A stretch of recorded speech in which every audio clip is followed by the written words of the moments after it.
Alrighty guys, real quick, let's talk. Y'all see this 3.6 Pentastar. However, this is a Gen 3, guys. You recognize this EGR cooler that it always applies to the Gen 3 model of the 3.6 Pentastar. Okay, now what I'm doing is, what I have done is, y'all see that shiny new object right there? That is a water pump. I just replaced that.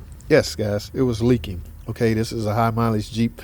Now, what I want to talk about is a procedure that should be done after you replace a part such as a water pump. Okay, anytime you open up the cooling system, you need to try to find a way to get all the air pockets out of the system. Anytime you replace a cooling system item, okay, you need to verify that there is no air pockets in the system. That is the procedure that I'm about to do now.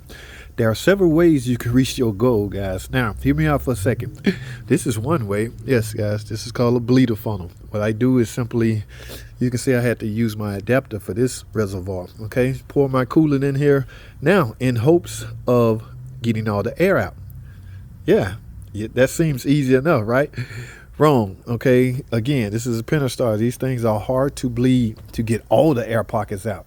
So all you left with is trying to get most of the air pockets out. All right, so now on the Gen 2 model or the Gen 1 model Pentastar, on the thermostat housing, there used to be a screw that you can simply open and watch for coolant to come out of it, signaling all the air pockets are out.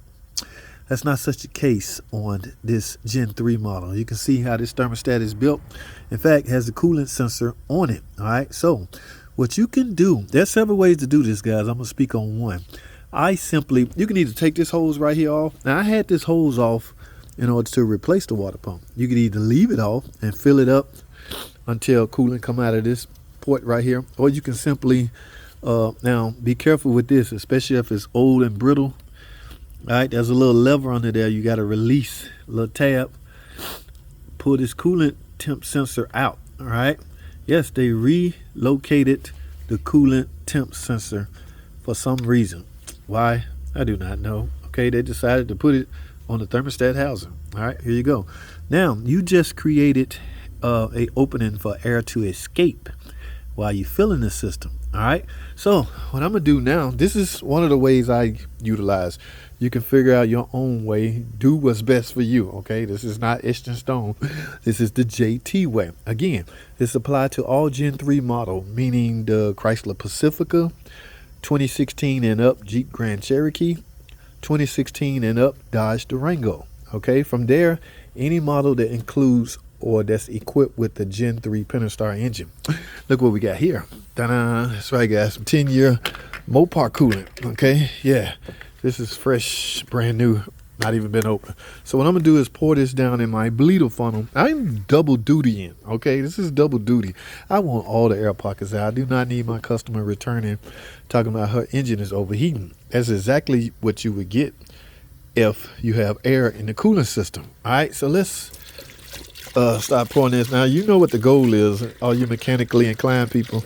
We're just waiting to see coolant come out of this opening that I just created. Okay, let's get it.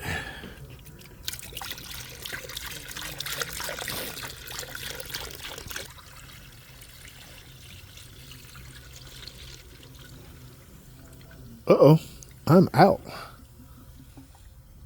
I don't see coolant, guys, and I'm out. Man, looks like we need another gallon.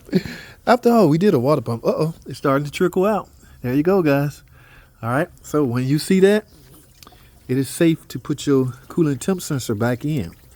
Again, that simply signals that you've gotten most of all the air pockets out. It's hard to get it all out, guys. That's why after you're done, a test drive is crucial. Put that on there and turn it till you hear that click, meaning it is locked into place. Find your connector that you took off, put it back on, and you're done. Okay, now I'm gonna top the rest of this coolant off, go test drive this thing. On my test drive, what I want to focus on is removing the remaining air pockets out of the system. How you can accomplish that is simply turn the heat on. Okay, yes, it may be uncomfortable, you may get uncomfortable, but you have to pull this off. All right, so basically just drive it, even if it's uncomfortable, with the heat on full hot. If you start getting heater, that lets you know two things. One, your water pump is working, because yeah, the water pump job is to circulate the coolant. You need that circulation for the coolant to reach the heater core, okay?